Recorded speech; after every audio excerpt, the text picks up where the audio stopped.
اعوذ باللہ من الشیطان الرجیم بسم اللہ الرحمن الرحیم رب اشرح لی صدری ویسر لی امری واحلل عقدۃ من لسانی یفقہوا قولی واجعل لی وزیرا من اہلی اللہم صلی علی محمد وآل محمد وبارک وسلم تسلیما۔ الحمدللہ، اللہ کے فضل اور اس کے کرم سے آج ہم اپنے 20ویں پارے کا آغاز کر رہے ہیں۔ سورہ نمل ہے، آیت نمبر 60۔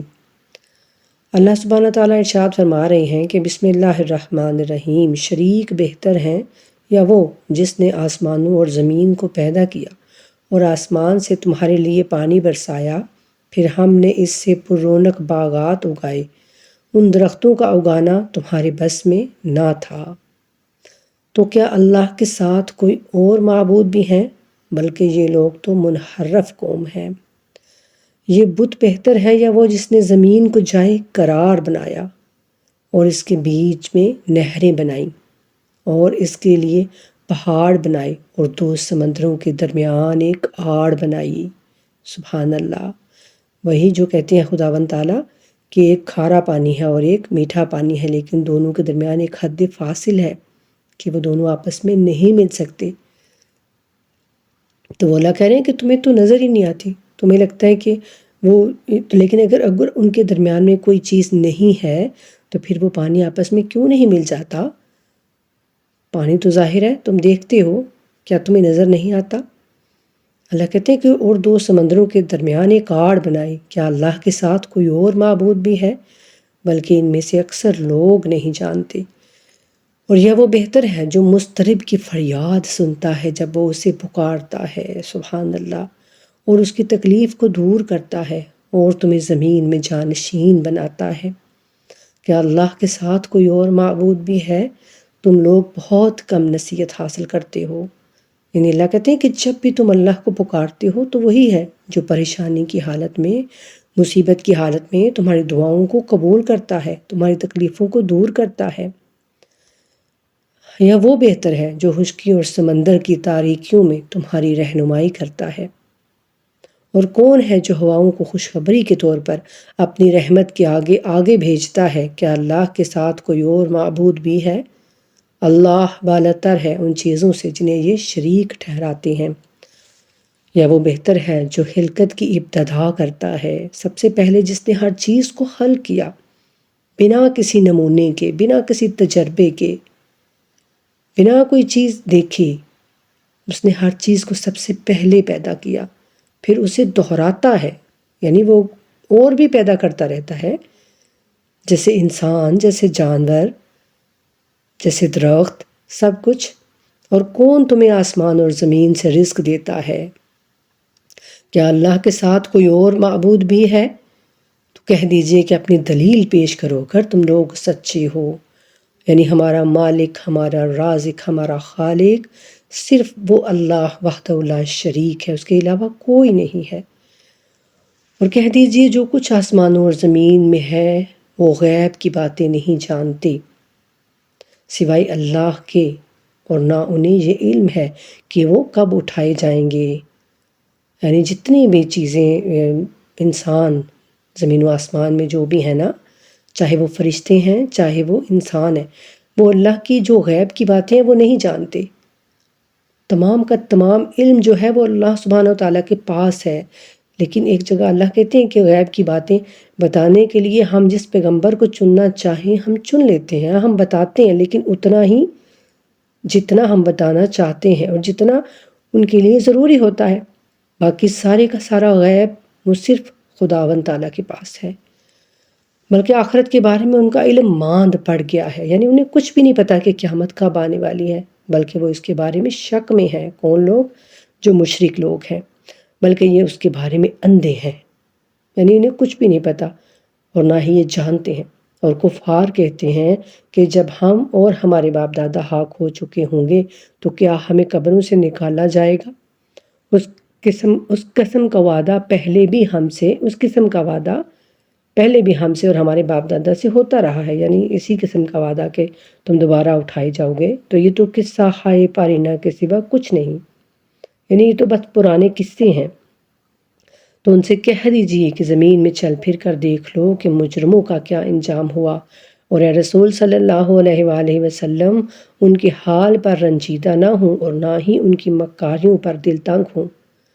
اور وہ کہتے ہیں کہ اگر تم سچے ہو تو یہ وعدہ آخر کب پورا ہوگا؟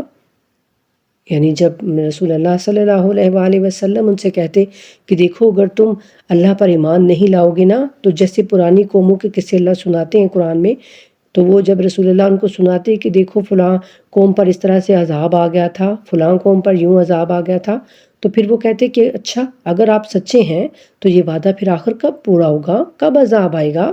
تو یہ چیزیں رسول اللہ کو تکلیف دیتی، یہ باتیں ان کی رسول اللہ کو اذیتیں دیتی کہ یہ مجھ سے اس طرح کے سوال کرتے ہیں۔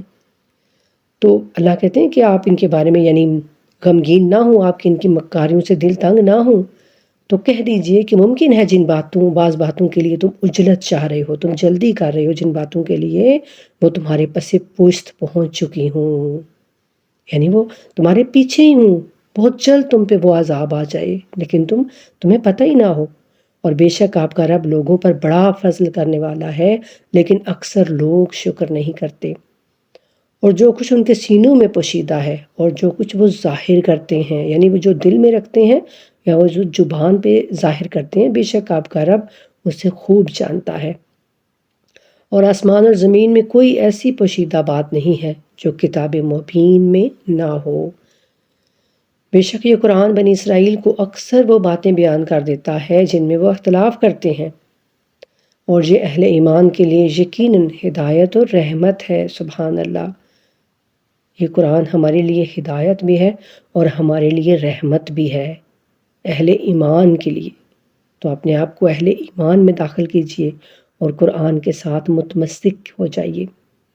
یقیناً آپ کا رب اپنے حکم سے ان کے درمیان فیصلہ کر دیتا ہے، اور وہی بڑا غالب آنے والا اور بڑا علم رکھنے والا ہے۔ لہٰذا آپ اللہ پر بھروسہ کریں، یقیناً آپ صریح حق پر ہیں، یعنی آپ بالکل حق پر ہیں۔ آپ نہ مردوں کو سنا سکتے ہیں نہ ہی بہروں کو۔ جو اللہ کی آیات کو نہیں سمجھتے، نہیں سننا چاہتے، ان پر عمل پیرا نہیں ہونا چاہتے، ان میں غور و فکر نہیں کرتے، اللہ ان کو کہتے ہیں یہ مردے ہیں، زمین پر چلتے پھرتے ہیں لیکن یہ مردے ہیں۔ تو اللہ کہتے ہیں آپ نہ مردوں کو سنا سکتے ہیں اور نہ ہی بہروں کو اپنی دعوت سنا سکتے ہیں جب وہ پیٹھ پھیر کر جا رہے ہوں، اور نہ ہی آپ اندھوں کو ان کی گمراہی سے بچا کر راستہ دکھا سکتے ہیں۔ آپ ان لوگوں تک اپنی آواز پہنچا سکتے ہیں جو ہماری آیات پر ایمان لاتے ہیں اور پھر فرما بردار بن جاتے ہیں۔ کیا مطلب؟ رسول اللہ تو سب کو سنا رہے تھے نا، ابو جہل بھی وہی بات سن رہا تھا، اور جناب عمار یاسر بھی وہی بات سن رہے تھے، بات تو ایک ہی تھی، لیکن ان کے سننے کا ظرف جو ہے وہ علیحدہ علیحدہ تھا۔ تو اللہ کہتے ہیں کہ جو ان پر غور و فکر ہی نہیں کرتے تو وہ اس طرح ہیں، وہ اندھے بھی ہیں، وہ بہرے بھی ہیں، وہ مردہ ہیں، تو آپ ان کو اپنی آواز سنا ہی نہیں سکتے، یعنی ان کے دل پر وہ چیز اثر ہی نہیں کرے گی۔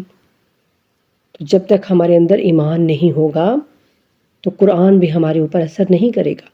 بے شک یہ ہدایت ہے، یہ رحمت ہے، لیکن کن کے لیے؟ ایمان والوں کے لیے، جن کے اندر ایمان ہوگا۔ اور اگر ہمارے اندر شرک اور کفر بھرا ہوگا تو پھر یہ قرآن اگرچہ ہم پڑھتے بھی رہیں، اس کو حفظ بھی کر لیں، اس کی بہترین طریقے سے تلاوت بھی کریں، لیکن پھر بھی یہ ہمارے لیے وہ شفاعت اور رحمت نہیں بنے گا جو اللہ سبحانہ و تعالیٰ چاہتے ہیں۔ تو سب سے ضروری چیز ہے پہلے اپنے اندر ایمان کو داخل کرنا، ایمان والا بن جانا۔ اور اللہ سبحانہ وتعالیٰ فرما رہے ہیں اور جب ان پر وعدہ عذاب پورا ہونے والا ہوگا تو ہم ان کے لیے زمین سے ایک چلنے پھرنے والا نکالیں گے جو ان سے کلام کرے گا، کہ در حقیقت لوگ ہماری آیات پر یقین نہیں رکھتے۔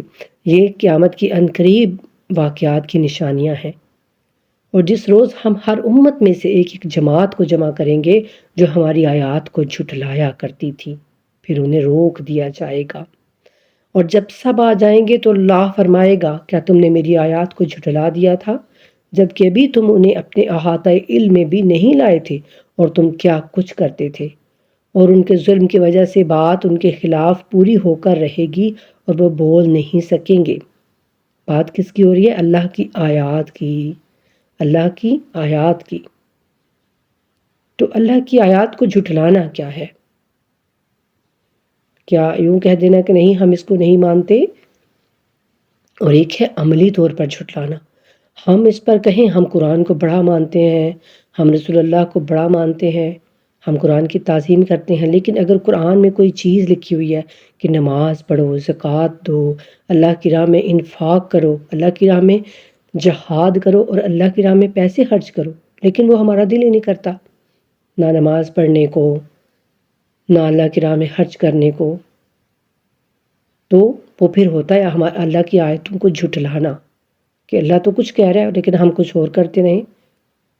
جیسے کوئی بچہ اگر ہمارا کوئی اس طرح سے وہ کوئی کام کر رہا ہے اور ہم اس کو بار بار منع کریں کہ تم یہ کیوں کر رہے ہو، تم یہ کیوں کر رہے ہو، اور وہ نہ سنیں، تو ہم کہتے ہیں کہ کیا تم نہیں سن رہے میری بات، میں کیا کہہ رہی ہوں؟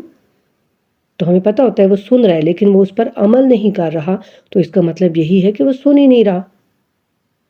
تو اس لیے ہم کہتے ہیں کہ تم سنتے نہیں ہو۔ تو اللہ بھی وہی کہتے ہیں کہ پھر وہ میری آیات کو جھٹلا دیتے ہیں۔ تو اللہ ہم سب کو اللہ کی آیات پر عمل کرنے کی توفیق عطا فرمائے۔ اور اللہ کہتے ہیں کہ اور ان کے ظلم کی وجہ سے بات ان کے خلاف پوری ہو کر رہے گی اور وہ بول نہیں سکیں گے۔ کیا انہوں نے یہ نہیں دیکھا کہ ہم نے رات اس لیے بنائی کہ وہ اس میں سکون حاصل کریں، اور دن کو روشن بنایا؟ ایمان والوں کے لیے اس میں یقیناً نشانیاں ہیں۔ بے شک رات کو ہم سکون سے سو جاتے ہیں، دن کو اگر ہماری آنکھ بھی لگتی ہے نا تو کبھی کچھ آوازیں اور یہ وہ، تو وہ سکون کی نہیں آتی جو رات کو سکون ملتا ہے انسان کو۔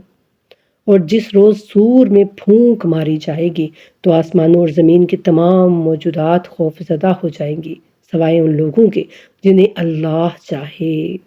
سبحان اللہ، یعنی کچھ لوگ ایسے ہوں گے اللہ کے برگزیدہ بندے جو کہ پھر اس وقت خوف زدہ نہیں ہوں گے، اور سب نہایت عاجزی کے ساتھ اس کے حضور پیش ہوں گے۔ اور آپ پہاڑوں کو دیکھتے ہیں تو سمجھتے ہیں کہ یہ ایک جگہ ساکن ہے، جبکہ اس وقت یہ بادلوں کی طرح چل رہے ہوں گے۔ یہ سب اس اللہ کی صنعت ہے جس نے ہر چیز کو پختگی سے پیدا کیا، وہ تمہارے اعمال سے یقیناً خوب باخبر ہے۔ اور جو شخص نیکی لے کر آئے گا اسے اس سے بہتر اجر ملے گا۔ سبحان اللہ۔ اور وہ اس دن کی ہولناکیوں سے امن میں ہوں گے۔ تو پھر انسان کو اور کیا چاہیے؟ وہ دن جب اللہ کہتے ہیں کہ انسان کی آنکھیں پھٹی کی پھٹی رہ جائیں گی، اور بہت ہی یعنی سخت وہ دن ہوگا۔ اس دن اللہ کہہ رہے ہیں کہ وہ اللہ کی ہولناکیوں سے، اس دن کی ہولناکیوں سے وہ اللہ کے امن میں ہوں گے، اللہ کی رحمت میں ہوں گے، اور جو وہ نیکیاں لے کے آئیں گے ان سے بہتر اجر ان کو دیا جائے گا۔ اور جو شخص برائی لے کر آئے گا بس انہیں اوندھے منہ آگ میں پھینک دیا جائے گا۔ اور کیا تمہیں اپنے کیے کے علاوہ کوئی اور جزا مل سکتی ہے؟ اور اے رسول صلی اللہ علیہ وآلہ وسلم، آپ یہ کہیں مجھے حکم دیا گیا ہے کہ میں اس شہر مکہ کے رب کی بندگی کروں جس نے اسے محترم بنایا، اور ہر چیز اسی کی ملکیت ہے، اور مجھے حکم دیا گیا ہے کہ میں فرما برداری میں سے رہوں، یعنی میں اللہ کا فرما بردار بندہ رہوں۔ اور یہ کہ میں قرآن پڑھ کر سناؤں، اس کے بعد جو ہدایت اختیار کرے گا وہ اپنے لیے ہدایت اختیار کرے گا، اور جو گمراہی میں چلا جائے تو اسے کہہ دیجئے کہ میں تو بس تنبیہ کرنے والا ہوں، نصیحت کرنے والا ہوں تمہیں بس۔ اور کہہ دیجئے کہ ثناء کامل اللہ کے لیے ہے، تمام کی تمام حمد اللہ کے لیے ہے۔ ان قریب وہ تمہیں اپنی نشانیاں دکھائے گا تو تم انہیں پہچان لوگے، اور آپ کا رب تمہارے اعمال سے غافل نہیں ہے۔ بے شک۔ الحمدللہ، سورہ نمل ہمارا مکمل ہوا۔ آگے سورہ قصص، یہ بھی مکی سورہ ہے۔ بنام خدائے رحمان الرحیم، طاسین حروف مقطعات۔ یہ کتاب مبین کی آیات ہیں، کھلی ہوئی کتاب کی آیات ہیں، روشن کتاب کی آیات ہیں، واضح کتاب کی آیات ہیں۔ مبین سے یہ مطلب ہے ہم آپ کو موسیٰ اور فرعون کا واقعہ اہل ایمان کے لیے حقیقت کے مطابق سناتے ہیں۔ فرعون نے زمین میں سر اٹھا رکھا تھا اور اس کے باسیوں کو گروہوں میں تقسیم کر دیا تھا، یعنی جو اس کے لوگ تھے ان کو اس نے گروہوں میں تقسیم کیا ہوا تھا، کوئی بہت اونچے درجے کے اور کچھ بہت ہی غریب، کوئی کسی کو وہ بہت ذلیل سمجھتا اور کسی کو وہ اپنے مقرب لوگوں میں شامل کرتا، اور ان میں سے ایک گروہ کو اس نے بے بس کر رکھا تھا، یعنی بنی اسرائیل کو۔ وہ ان کے بیٹوں کو ذبح کرتا اور ان کی بیٹیوں کو زندہ چھوڑتا تھا، اور وہ یقیناً فسادیوں میں سے تھا۔ اور ہم یہ ارادہ رکھتے ہیں کہ جنہیں زمین میں بے بس کر دیا گیا ہے، ہم ان پر احسان کریں اور ہم انہیں پیشوا بنائیں اور ہم انہی کو وارث بنائیں۔ دیکھیے اللہ تعالیٰ بنی اسرائیل کے لیے کہہ رہے ہیں، بنی اسرائیل کے لیے یہ ساری باتیں ہو رہی ہیں کہ اللہ کہتے ہیں میں ان پر احسان کرنا چاہتا ہوں، انہیں پیشوا رہنما بنانا چاہتا ہوں اور انہیں اپنی اس زمین کا وارث بنانا چاہتا ہوں۔ لیکن جب وہی بنی اسرائیل پھر اللہ کی حکم کی نافرمانیوں پہ نافرمانیاں کرتے جاتے ہیں تو اللہ سبحانہ و تعالیٰ اسی قرآن میں پھر ان پر لعنت کر دیتے ہیں۔ تو اللہ ہمیں بتا رہے ہیں کہ فضیلت دینا میرے اختیار میں ہے، لیکن اس فضیلت کو برقرار رکھنا تمہارے اختیار میں ہے۔ تم نے برقرار رکھنی ہے اپنی فضیلت نیکیوں کے ساتھ، اور ہم زمین میں انہیں اقتدار دیں اور ان کے ذریعے ہم فرعون اور حامان اور ان کے لشکروں کو وہ کچھ دکھا دیں جس کا انہیں ڈر تھا۔ اور ہم نے مادر موسیٰ کی طرف وحی بھیجی کہ انہیں دودھ پلائیں، مادر موسیٰ کی طرف وحی بھیجی۔ اب یہ اللہ نے کس طرح بھیجی یہ اللہ سبحانہ تعالیٰ ہی جانتے ہیں کہ ان کے دل میں وہ وحی آئی یا پھر کوئی فرشتہ لے کے آیا، لیکن اللہ سبحانہ تعالیٰ کہہ رہے ہیں کہ ہم نے مادر موسیٰ کی طرف وحی بھیجی۔ تو اس کا مطلب کہ انبیاء کے علاوہ بھی اللہ سبحانہ تعالیٰ جس پر چاہیں وہ الہام اور وحی کر سکتے ہیں کہ انہیں دودھ پلائیں، اور جب ان کے بارے میں خوف محسوس کریں تو انہیں دریا میں ڈال دیں، یعنی پہلے اپنے بچے کو دودھ پلائیں، اپنے سے مانوس کر لیں، اور پھر جو ہے جب خوف محسوس کریں اس کے فوجیوں کا، فرعون کے فوجیوں کا، تو پھر اس کو دریا میں ڈال دیں، یعنی وہ صندوق میں رکھ کے تو وہ صندوق جو ہے وہ دریائے نیل میں بہا دیں، اور بالکل خوف اور رنج نہ کریں، یعنی بالکل بھی اس کا غم نہ کریں کہ ان کا بیٹا جو ہے وہ کہیں ان سے دور چلا جائے گا۔ ہم انہیں آپ کی طرف پلٹانے والے اور انہیں پیغمبروں میں سے بنانے والے ہیں۔ سبحان اللہ، یہ ساری بات جو کہتے ہیں اللہ کے وحی کے ذریعے ہم نے مادر موسیٰ کو بتائی کہ آپ خوف مت کیجئے گا کہ میرا بیٹا کہیں کھو جائے گا، مجھ سے دور ہو جائے گا، بلکہ ہم اسے آپ کی طرف پلٹائیں گے اور پھر اسے پیغمبر بھی بنائیں گے۔ چنانچہ آل فرعون نے انہیں اٹھا لیا تاکہ وہ ان کے لیے دشمن اور باعث رنج بن جائیں۔ اور یہاں آپ دیکھیے جناب موسیٰ کو تو اللہ بتا رہے ہیں، اور جناب آمنہ ان کو پتہ ہی نہ ہو کہ ان کا بیٹا جو ہے وہ کس قدر باعزت ہے، کس قدر باوقار ہے اور نبی بننے والا ہے۔ تو اللہ ہمیں بتاتے ہیں کہ جو نبیوں کی مائیں ہوتی ہیں نا وہ بہترین مائیں ہوتی ہیں، وہ اللہ کی برگزیدہ بندیاں ہوتی ہیں، وہ کوئی نعوذ باللہ مشرک نہیں ہوتی ہیں۔ چنانچہ آل فرعون نے انہیں اٹھا لیا تاکہ وہ ان کے لیے دشمن اور باعث رنج بن جائیں، لیکن فرعون اور حامان اور ان دونوں کے لشکر والے خطا کار تھے۔ اور فرعون کی عورت نے کہا، سبحان اللہ، جناب آسیہ کا واقعہ آ رہا ہے کہ یہ بچہ تو میری اور تیری آنکھوں کی ٹھنڈک ہے۔ ان کی اولاد نہیں تھی نا، تو وہ بچہ ان کو بہت پیارا لگا، بچہ یعنی جناب موسیٰ علیہ السلام۔ تو اسے آپ قتل نہ کرو، یعنی فرعون سے انہوں نے کہا کہ اس کو قتل نہ کرو، ممکن ہے یہ ہمارے لیے مفید ثابت ہو یا ہم اسے بیٹا بنا لیں۔ اور وہ انجام سے بے خبر تھے، ظاہر ہے وہ دونوں میاں بیوی نہیں جانتے تھے کہ یہی بیٹا جو ہے بچہ یہ ان کے تخت کو الٹ دے گا۔ لیکن جناب آسیہ جو ہے وہ تو ایک مہربان عورت تھی، اور وہ بہت سب سے پہلے وہ ایمان لے آئی تھی جناب موسیٰ پر۔ جب جناب موسیٰ نے اللہ کی طرف دعوت دی نا تو وہ ایمان لے آئی تھی، اور ادھر مادر موسیٰ کا دل بے قرار ہو گیا، قریب تھا کہ وہ یہ راز فاش کر دیتی، کہ جا کے وہ بتا دیتی کہ نہیں یہ بیٹا میرا ہے، اگر ہم نے ان کے دل کو مضبوط نہ کیا ہوتا، سبحان اللہ، تاکہ وہ ایمان رکھنے والوں میں سے ہو جائیں۔ اور مادر موسیٰ نے ان کی بہن سے کہا اس کے پیچھے پیچھے چلی جا، تو وہ موسیٰ کو دور سے دیکھتی رہی، موسیٰ کی بہن، کہ دشمنوں کو اس کا پتہ نہ چلے، یعنی وہ پیچھے پیچھے جا کے تو دیکھتی رہی کہ آخر یہ صندوق کدھر جاتا ہے، کون لیتا ہے۔ اور ہم نے موسیٰ پر دھائیوں کا دودھ پہلے سے ہی حرام کر دیا تھا، یعنی پہلے جو دائیاں تھیں ان سب کا دودھ اللہ سبحانہ تعالیٰ کہتے ہیں کہ ہم نے حرام کر دیا تھا۔ اور اسی آیت کو لے کر نا کچھ یہ لوگ بھی کہتے ہیں کہ جناب محمد مصطفیٰ صلی اللہ علیہ وآلہ وسلم نے بھی پھر نہیں اس کا شائبہ کہ وہ کسی اور عورت کا دودھ پیا ہو، یعنی تو اب اللہ سبحانہ تعالیٰ بہتر جانتے ہیں کہ اس میں کیا راز ہے، کیا بات ہے۔ ٹھیک ہے، کون اب اس میں سچا ہے؟ اختلافات جو ہیں وہ چھوٹے چھوٹے ہو جاتے ہیں، لیکن وہی اللہ کہتے ہیں نا کہ اگر چھوٹے چھوٹے اختلاف ہوں تو پھر ان پر تم زیادہ زور زبردستی مت کرو، وہ اللہ سبحانہ و تعالیٰ کے ساتھ پاس جب تم آؤ گے تو اللہ تمہارے اختلافات کا فیصلہ کر دیں گے۔ تو اب ہمیں یہ نہیں کہنا چاہیے نہیں نہیں ایسا نہیں ہوا تھا، ایسا ہی ہوا تھا، کیونکہ ہمیں اس بارے میں زیادہ جو ہے وہ یعنی بے شک حدیثیں تو ملتی ہیں، کچھ حدیثیں کہتی ہیں کہ پیا تھا دودھ جناب حلیمہ سعدیہ کا، اور حلیمہ سعدیہ بھی جو ہے وہ ایک موحدہ عورت تھیں، یہ نہیں تھی کہ وہ مشرک تھیں، بلکہ وہ ایک پاک و پاکیزہ عورت تھیں، وہ جناب ابراہیم علیہ السلام کے دین پر تھیں۔ تو ایسا نہیں ہو سکتا کہ کسی مشرکہ کا دودھ جو ہے وہ اللہ تعالیٰ اپنے نبی کو پلائیں، اور پھر نبی بھی وہ جو امام الانبیاء ہو۔ تو یہ بھی تاریخ میں ملتا ہے، روایات میں یہ بات بھی ملتی ہے۔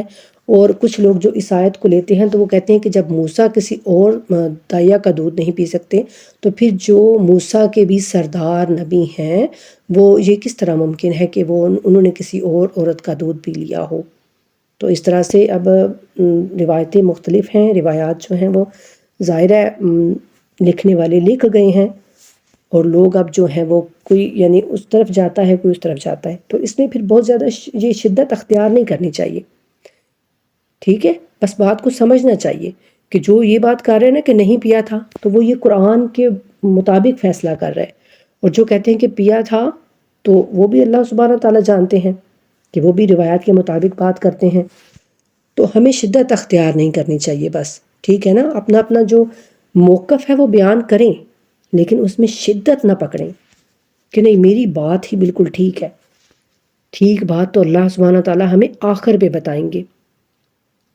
تو اللہ کہتے ہیں کہ ہم نے موسیٰ پر دائیوں کا دودھ پہلے سے حرام کر دیا تھا۔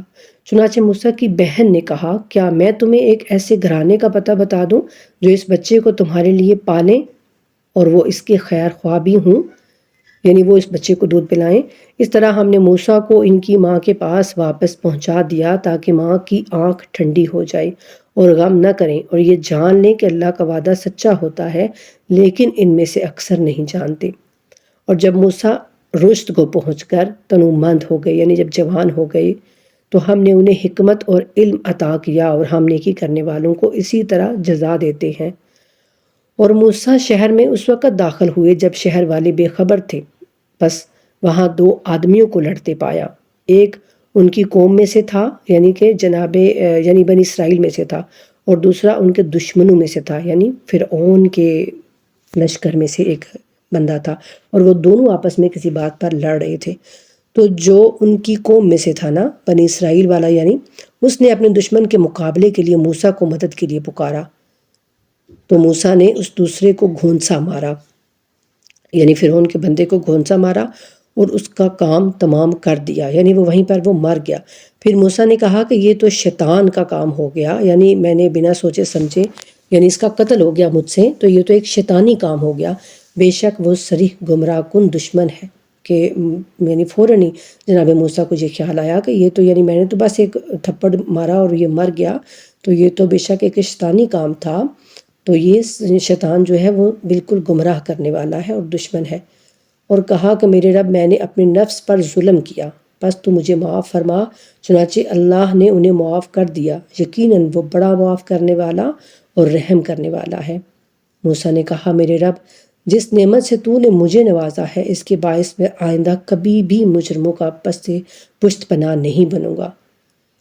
موسیٰ صبح کے وقت شہر میں ڈرتے ہوئے اور خطرہ بھانپتے کی حالت میں تھے، یعنی پھر وہ جب صبح نکلے نا تو ان کو ڈر تھا کہ کہیں فرعون کے جو آدمی ہے وہ مجھے پکڑ نہ لیں اور مجھے کوئی سزا نہ دیں، کیونکہ میں نے اس کے آدمی کو جو ہے وہ قتل کر دیا ہے۔ تو اچانک دیکھا کہ جس نے کل مدد مانگی تھی وہ آج پھر اس موسیٰ سے فریاد کر رہا تھا۔ تو موسیٰ نے اس سے کہا تو یقیناً صریح گمراہ شخص ہے، یعنی وہ پھر جو کل لڑ رہا تھا نا وہ آج پھر کسی سے لڑ رہا تھا، اور آج پھر اس نے موسیٰ سے مدد مانگ لی۔ تو جناب موسیٰ کو پتہ چل گیا کہ یہ ایک شیطانی یعنی انسان ہے، اس کے اندر شیطان گھسا ہوا ہے۔ تو جب موسیٰ نے اس شخص پر ہاتھ ڈالنا چاہا جو ان دونوں کا دشمن تھا تو اس نے کہا اے موسیٰ کیا تم مجھے بھی اسی طرح قتل کر دینا چاہتے ہو جس طرح کل تم نے ایک شخص کو قتل کر دیا تھا؟ یعنی جب جناب موسیٰ نے فرعون کے بندے کو پکڑنا چاہا نا تو اس نے آگے سے یہ کہا اور کیا تم زمین میں جابر بننا چاہتے ہو اور اصلاح کرنا نہیں چاہتے؟ تو شہر کے پرلے کنارے سے ایک شخص دوڑتا ہوا آیا اور کہنے لگا کہ اے موسیٰ دربار والے تیرے قتل کے مشورے کر رہے ہیں، بس یہاں سے نکل جا، میں تیری خیر خواہوں میں سے ہوں۔ چنانچہ موسیٰ ڈرتے ہوئے خطرہ بھانپتے ہوئے وہاں سے نکلے اور کہنے لگے کہ اے میرے رب مجھے قوم ظالمین سے بچا۔ اور جب موسیٰ نے مدین کا رخ کیا تو کہا امید ہے میرا رب مجھے سیدھے راستے کی ہدایت فرمائے گا۔ یعنی مصر سے اب مدین کی جانب جناب موسیٰ علیہ السلام چلے گئے، اور جب وہ مدین کے پانی پر پہنچے تو انہوں نے دیکھا، ایک کنویں پر پہنچے تو انہوں نے دیکھا کہ لوگوں کی ایک جماعت اپنے جانوروں کو پانی پلا رہی ہے، اور دیکھا ان کے علاوہ 2 عورتیں اپنے جانور روکے ہوئے کھڑی ہیں۔ تو موسیٰ نے کہا کہ آپ دونوں کا کیا مسئلہ ہے؟ یعنی بہت سارے جو مرد تھے نا وہ اپنی بھیڑوں کو، اپنے جانوروں کو وہاں سے پانی پلا رہے تھے، اور وہ 2 لڑکیاں تھیں جو اپنے جانوروں کو لے کر پیچھے کھڑی ہو گئی تھی کہ یہ سب مرد جو ہے چلے جائیں تو پھر ہم اپنے جانوروں کو پانی پلا لیں۔ تو جناب موسیٰ نے ان سے کہا کہ آپ کا کیا مسئلہ ہے؟ وہ دونوں بولیں کہ جب تک یہ چرواہے اپنے جانوروں کو لے کر واپس نہ پلٹ جائیں ہم پانی نہیں پلا سکتی، اور ہمارے والد بڑی عمر کے بوڑھے ہیں۔ موسیٰ نے ان دونوں کے جانوروں کو پانی پلایا، پھر سائے کی طرف ہٹ گئے اور کہا میرے رب جو خیر بھی تو مجھ پر نازل فرمائے میں اس کا محتاج ہوں، حاجت مند ہوں، یعنی میں جو بھی تو خیر میری طرف نازل فرمائے گا۔ اس وقت جناب موسیٰ جو ہیں وہ بہت شدید بھوک بھی ان کو لگی ہوئی تھی، اور وہ سفر سے بہت زیادہ تھک بھی گئے تھے، تو وہ ان کے جانوروں کو پانی پلا کر کے تو وہاں ایک درخت کے سائے میں جا کے بیٹھ گئی۔ پھر ان دونوں لڑکیوں میں سے ایک حیا کے ساتھ چلتی ہوئی موسیٰ کے پاس آئی، یعنی شرم و حیا کے ساتھ۔ عورت کا یعنی زیور ہے حیا، بے حیائی جو ہے نا وہ شیطانی کام ہے، عورت کو حیا دار ہونا چاہیے، اور حیا جو ہے وہ عورت کا زیور ہے، یعنی وہ عورت کا حسن ہے، جس میں حیا نہ ہو تو وہ عورت نہیں ہے۔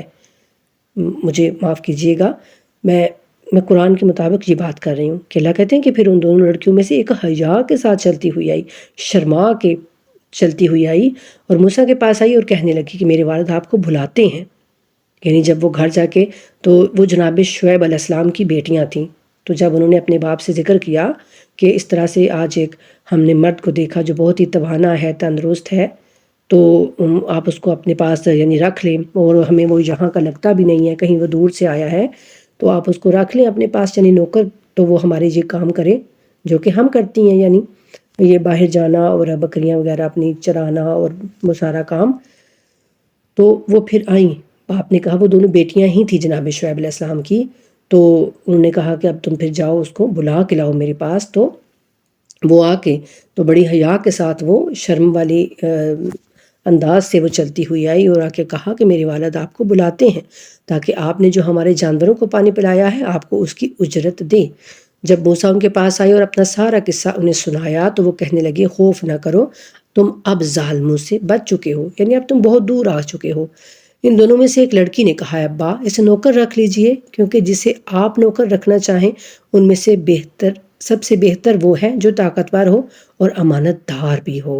سبحان اللہ، یعنی ان لڑکیوں نے دیکھا کہ جناب موسیٰ علیہ السلام جو ہیں وہ امانت دار ہیں، یعنی انہوں نے اس طرح سے نہیں کام کیا کہ میں ان لڑکیوں کی طرف دیکھوں یا نعوذ باللہ کوئی اس طرح کا کام۔ تو جب انہوں نے یہ سارا محسوس کیا نا، کہتے ہیں کہ جب جناب موسیٰ گھر کی طرف وہ چلنے لگے نا تو آپ نے کہا کہ دیکھو میں تمہارے آگے آگے چلتا ہوں، لیکن تم مجھے پیچھے سے راستہ بتانا، تم میرے آگے مت چلو، کیونکہ کہتے ہیں کہ عورت جب آگے چلتی ہے تو پیچھے سے انسان جب اس کو دیکھتا ہے تو وہ ایک شیطانی جو ہے اس پر غلبہ پاتا ہے شیطان۔ تو جناب موسیٰ نے یہ کہا کہ میں آگے چلوں گا اور تم میرے پیچھے چلتی ہوئی آؤ اور مجھے راستہ بتاتی رہنا۔ تو انہوں نے جناب موسیٰ کی یہ تعریف کی کہ وہ طاقتور بھی ہیں اور امانت دار بھی ہیں۔ تو جناب شعیب نے کہا میں چاہتا ہوں کہ اپنی ان 2 بیٹیوں میں سے ایک کا نکاح اس شرط پر تمہارے ساتھ کروں کہ تم 8 سال میری نوکری کرو گے، اور اگر تم 10 سال پورے کرو تو یہ تمہاری طرف سے احسان ہے، اور میں تمہیں تکلیف میں ڈالنا نہیں چاہتا۔ انشاءاللہ تم مجھے صالحین میں سے پاؤ گے۔ یعنی جناب شعیب نے ان کو یوں ہی اپنے گھر رکھنا گوارا نہیں کیا، بلکہ کہا کہ میری ایک بیٹی سے شادی کر لو اور اس طرح تم میرے داماد بن جاؤ گے تو میرے گھر میں تم رہ سکو گے۔ تو موسیٰ علیہ السلام نے کہا کہ یہ میری اور آپ کے درمیان وعدہ ہے، میں ان دونوں میں سے جو بھی مدت پوری کروں مجھ پر کوئی زیادتی نہیں ہے، اور جو کچھ ہم کہہ رہے ہیں اس پر اللہ کارساز ہے۔ پھر جب موسیٰ نے مدت پوری کر دی اور وہ اپنے اہل کو لے کر چل دیے، یعنی جب انہوں نے وہ مدت پوری کی وہاں پر اور اب اپنی بیوی کو لے کر وہاں سے اپنی مصر جانے کی طرف جو ہے وہ انہوں نے وہ سفر شروع کیا، تو کوہ طور کی طرف سے ایک آگ دکھائی دی۔ کہتے وہ رات کا وقت تھا اور جناب ان کی بیوی جو تھی وہ تھوڑا حاملہ بھی تھی، تو جو ہے انہیں بہت ٹھنڈ بھی تھی، تو وہاں پر انہیں آگ کی ضرورت محسوس ہوئی جب، تو جناب موسیٰ آگ لینے کے لیے نکلے کہ میں دیکھتا ہوں یہاں کہیں کوئی آس پاس قبیلہ ہو یا کوئی، تو وہاں پھر ایک درخت کو ان کو لگا کہ جو آگ وہاں جل رہی ہے، اور وہ اس کے قریب گئے، انہوں نے ایک آگ دکھائی دی وہاں پر، تو وہ اپنے اہل سے کہنے لگے کہ ٹھہرو، میں نے ایک آگ دیکھی ہے، شاید وہاں سے میں کوئی خبر لاؤں یا آگ کا انگارہ لے آؤں تاکہ تم تاپ سکو۔ پھر جب موسیٰ وہاں پہنچے تو وادی کے دائیں کنارے سے ایک مبارک مقام میں درخت سے ندا آئی، اے موسیٰ میں ہی عالمین کا رب اللہ ہوں، اے موسیٰ میں ہی عالمین کا رب اللہ ہوں۔ یعنی جناب موسیٰ کو درخت میں سے آواز آئی اور اپنا عصا پھینک دیجئے، یعنی وہ اپنی لاٹھی جو آپ کے پاس ہے اس کو زمین پر پھینکیے۔ پھر جب موسیٰ نے عصا کو سانپ کی طرح حرکت کرتے دیکھا تو پیٹھ پھیر کر پلٹے اور پیچھے مڑ کر بھی نہ دیکھا۔ یعنی جب جناب موسیٰ نے اس عصے کو سانپ بنے دیکھا اور وہ اس طرح سے حرکت کرنے لگا تو جناب موسیٰ کو خوف محسوس ہوا اور وہ ڈر گئی۔ تو اللہ کہتے ہیں کہ ہم نے کہا ہے موسیٰ آگے آئیے اور خوف نہ کیجیے، یقیناً آپ محفوظ ہیں، اور اے موسیٰ اپنا ہاتھ گریبان میں ڈال دیجیے، وہ بغیر کسی عیب کے چمکدار ہو کر نکلے گا، اور خوف سے بچنے کے لیے اپنے بازو کو اپنی طرف سمیٹ لیجیے۔ سبحان اللہ، یعنی وہ کیفیت اللہ بیان کر رہے ہیں کہ جب جناب موسیٰ بہت زیادہ خوف زدہ ہو رہے تھے تو یوں، اور سردی بھی ان کو محسوس ہو رہی تھی، تو جیسے اپنے بغلوں میں ایسے اپنی بازو دیتے ہیں نا اپنے ہاتھ، اس طرح سے اللہ کہتے ہیں کہ سمیٹ لیجئے۔ اور یہ دو معجزے آپ کے رب کی طرف سے فرعون اور اس کے اہل دربار کے لیے ہیں، بے شک وہ بڑے فاسق لوگ ہیں، ایک آپ کا ہاتھ اور ایک وہ عصا جو کہ اژدہے کی شکل اختیار کر لیتا تھا۔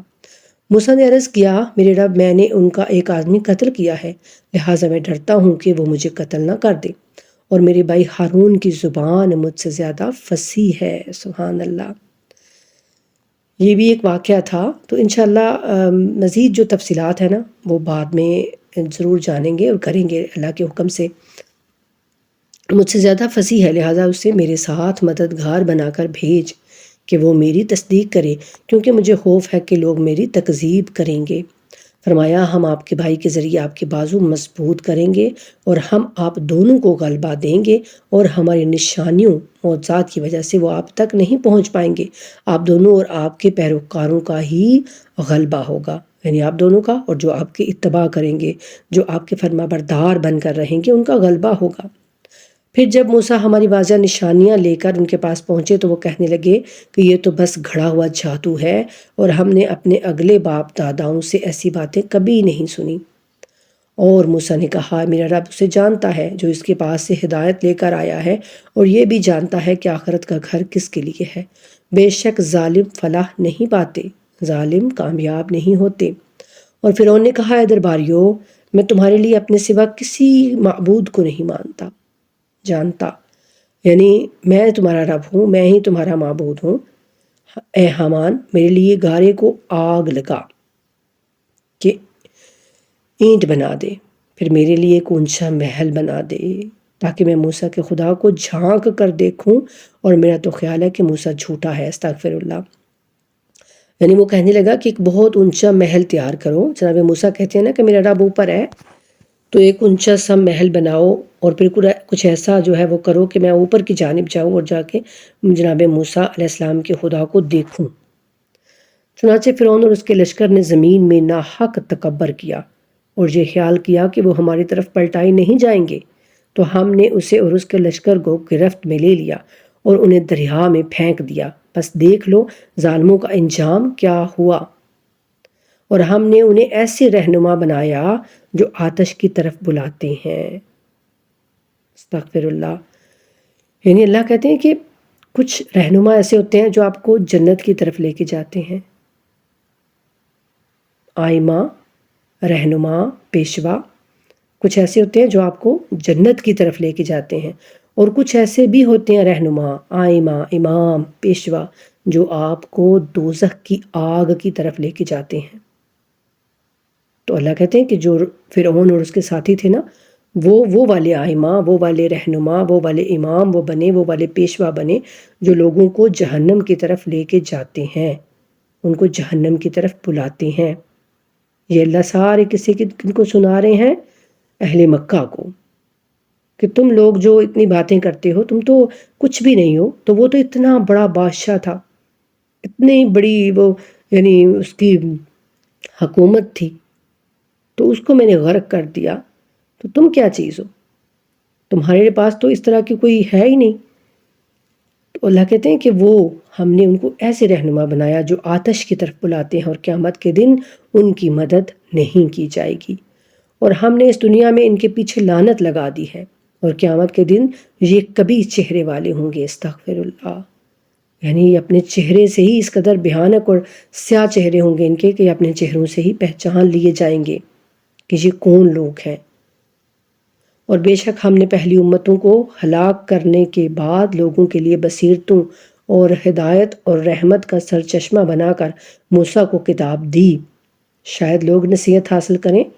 یعنی توریت جو تھی وہ بھی بصیرتوں اور ہدایت اور رحمت کا سرچشمہ تھی، اور آپ اس وقت طور کے مغربی جانب موجود نہ تھے، یعنی جس طرف جناب موسیٰ علیہ السلام تھے اور ان کو آواز آئی تھی، تو اللہ کہتے ہیں کہ تم لوگ اس وقت وہاں نہیں تھے جب ہم نے موسیٰ کی طرف حکم بھیجا، اور آپ مشاہدہ کرنے والوں میں سے نہ تھے، یعنی آپ ان کو وہاں دیکھ نہیں رہے تھے، وہ آپ سے اوجھل تھا، لیکن اب ہم سارے قصے ساری باتیں آپ کو بتا رہے ہیں، تو یہ غیب کی خبریں ہیں، تو کیا تمہارے لیے یہ ایک معجزے سے کم ہے؟ اگر تمہیں نہیں پتا تو اہل علم سے پوچھو، جا کے توریت والوں سے پوچھ لو کہ کیا یہ واقعی ایسے ہی قصہ ہوا تھا یا نہیں ہوا تھا۔ لیکن ہم نے کئی امتوں کو پیدا کیا، پھر ان پر طویل مدت گزر گئی، اور نہ آپ اہل مدین میں سے تھے کہ انہیں ہماری آیات سنا رہے ہوتے، لیکن ہم ہی ان تمام خبروں کے بھیجنے والے ہیں۔ یعنی نہ آپ مدین میں موجود تھے، نہ آپ مصر میں موجود تھے، نہ آپ اس وقت جب کوہ طور پر جناب موسیٰ بات کر رہے تھے، نہ اس وقت آپ موجود تھے، لیکن یہ سارے قصے، یہ ساری باتیں ہم آپ کو بتا رہے ہیں، اور یہ غیب کی خبریں ہیں، اور یہ معجزات ہیں ہمارے، اور آپ طور کے کنارے پر موجود نہ تھے جب ہم نے ندا دی تھی، بلکہ آپ کا رسول بنانا آپ کے رب کی رحمت ہے، تاکہ آپ اس قوم کو تنبیہ کریں جن کے ہاں آپ سے پہلے کوئی تنبیہ کرنے والا نہیں آیا، شاید وہ نصیحت حاصل کریں۔ اور ایسا نہ ہو کہ آپ اپنے ہاتھوں آگے بھیجی ہوئی حرکتوں کی وجہ سے اگر ان پر کوئی مصیبت نازل ہو جائے تو وہ یہ کہنے لگیں کہ ہمارے رب تو نے ہماری طرف رسول کیوں نہ بھیجا، یعنی جب وہ ہلاکت میں پڑ جائیں تو پھر یہ کہیں کہ یا اللہ آپ نے رسول کیوں نہ بھیجا جو ہمیں جو ہے وہ آپ کی آیات بتاتا، ہمیں سیدھے راستے کی ہدایت کرتا۔ تو اب جب کہ میں نے رسول انہی میں سے ایک جو ہے وہ چن لیا ہے، اور وہ آپ کو آیتیں پڑھ کے سناتا ہے، وہ ساری باتیں بتاتا ہے، لیکن یہ گمراہ کے گمراہ ہی ہیں۔ تو اللہ کہتے ہیں اس لیے میں نے یہ یعنی پہلے بھیجا کہ جب پھر تم پر کوئی مصیبت آ جاتی تو تم کہتے کہ یا اللہ تو پہلے ہمیں تنبیہ تو کرتا، پہلے ہمیں نصیحت تو کرتا، کوئی رسول تو بھیجتا کہ ہم تیری آیات کی اتباع کرتے اور ایمان لانے والوں میں پھر شامل ہو جاتے، تب وہ یہ کہتے۔ پھر جب ہماری طرف سے حق ان کے پاس آ گیا تو وہ کہنے لگے جیسی نشانی موسیٰ کو دی گئی تھی ایسی نشانی انہیں کیوں نہیں دی گئی؟ کیا انہوں نے اس کا انکار کیا جو قبل ازی موسیٰ کو دیا گیا تھا؟ انہوں نے کہا یہ دونوں ایک دوسرے کی مدد کرنے والے جادو ہیں، اور کہا ہم ان سب کے منکر ہیں۔ استغفر اللہ۔ اور کہہ دیجئے پس اگر تم سچے ہو تو تم بھی اللہ کی طرف سے کوئی ایسی کتاب لے آؤ جو ان دونوں سے زیادہ ہدایت بخش ہو، اور میں اس کی اتباع کروں گا۔ سبحان اللہ۔ اللہ یعنی ان کو دلیل پیش کر رہے ہیں کہ تم کہتے ہو موسیٰ کو جو معجزات دیے گئے تھے وہ ہمارے رسول کو کیوں نہیں دیے گئے؟ تو وہ بھی تو میرے نبی تھے اور یہ بھی میرے نبی ہیں، میں نے ان کو جو کتاب دی ہے یہی معجزہ ہے اور یہی تمہارے لیے کافی ہے اگر تم ایمان والے ہو، اور اگر تم اس کو نہیں سمجھتے، میری طرف سے کتاب معجزہ نہیں سمجھتے، تو پھر تم خود ایسی ہی کوئی کتاب بنا کے لے آؤ جو کہ زیادہ ہدایت بخش ہو، زیادہ بہترین ہو، تو میں اس کی اتباع کروں گا۔ یعنی رسول سے کہا جا رہا ہے کہ پھر آپ ان سے کہیں کہ کوئی ایسی ہدایت والی کتاب تم لے کے آؤ تو میں کروں گا اس کی اتباع۔ سبحان اللہ، ایسا ہے قرآن جس کا کوئی مثل نہیں، یہ لازوال ہے، بے مثال ہے۔ بس اگر وہ آپ کی یہ بات نہیں مانتے تو آپ سمجھ لیں کہ یہ لوگ بس اپنی خواہشات کی پیروی کرتے ہیں، اور اللہ کی طرف سے کسی ہدایت کے بغیر اپنی خواہشات کی پیروی کرنے والے سے بڑھ کر گمراہ کون ہوگا؟ اللہ ظالموں کو یقیناً ہدایت نہیں کرتا، اور بے شک ہم نے ان کے لیے ہدایت کی باتیں مسلسل بیان کی، شاید یہ لوگ نصیحت حاصل کریں، اور جنہیں ہم نے اس سے پہلے کتاب دی تھی وہ اس پر ایمان رکھتے ہیں۔ الحمدللہ ہمارا جو 20واں پارہ ہے وہ نصف تک مکمل ہوا۔ میں معذرت چاہتی ہوں ویڈیو لمبی ہو جاتی ہے، تو بس بات کو تھوڑا سا سمجھانا مقصود ہوتا ہے نا، اس کو بس ہم یوں ہی پڑھتے جائیں تو پھر اس کا تو ہمیں کوئی فائدہ نہیں ہوگا۔ تو اب تو میں نصف پارہ کر رہی ہوں، آدھا پارہ۔ تو اللہ ہم سب کو سننے کی، سمجھنے کی اور پھر اس پر عمل کرنے کی توفیق عطا فرمائیں، اور یہ راتیں جو بہترین راتیں ہیں، لیلۃ القدر کی راتیں ہیں، ان راتوں میں خوب قرآن کی تلاوت کیجئے اور اپنے رب سے وہ مانگیے جو ہمارے رب چاہتے ہیں، اپنے رب سے صراط مستقیم پر چلنے کی توفیق مانگیے، سیدھے راستے پر چلنے اور قائم رہنے کی توفیق مانگیے، آخرت کے لیے دعائیں کیجئے اور دنیا کے لیے دعائیں کیجئے۔ جو آپ مانگنا چاہتے ہیں وہ اپنے رسول سے وہ اپنے رب سے خوب مانگیے۔ اللہ آپ سب کی حاجات کو پورا کرے، اللہ آپ سب کی دعاؤں کو قبول فرمائے، اور اللہ ہم سب کو ایک بہترین امت واحدہ بننے کی توفیق عطا فرمائے۔ وما علینا الا البلاغ المبین۔ اللہم صلی علی محمد وعلی آل محمد وعجل فرجہم وفرجنا بہم برحمتک یا ارحم الراحمین، آمین ثم آمین یا رب العالمین۔